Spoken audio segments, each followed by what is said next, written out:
खूब शीघ्र 16,000 रु अधिक शिक्षकों को नियुक्ति दिज्व एथिपाई प्रक्रिया चली विधानसभा प्रश्नकाल विद्यालय और गणशिक्षा मंत्री नित्यानंद गंड विद्यालय शिक्षक समस्या को गुरुत्वर सहित राज्य सरकार नहीं सेथिपाई 16,519 प्राथमिक और उच्च प्राथमिक शिक्षक पद सृष्टि कराजिबो बोली मंत्री नित्यानंद गंड कहिसेंती।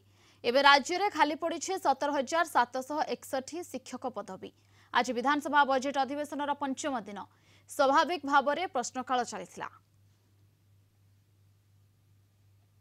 आमर सरकार वर्तमान जो शिक्षक अभाव अच्छी से उपरे गुरुत्वर सहित चिंता करुच्ची।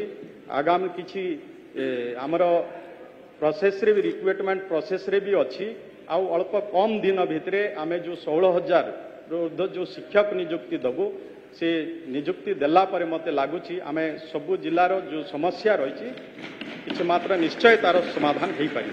रिक्रुटमेंट पीजीटीएस पाई भी आमर वर्तमान चालू रही तत्सहित आम खूब कम दिन रे जूनियर टीचर्स नियुक्ति दबु।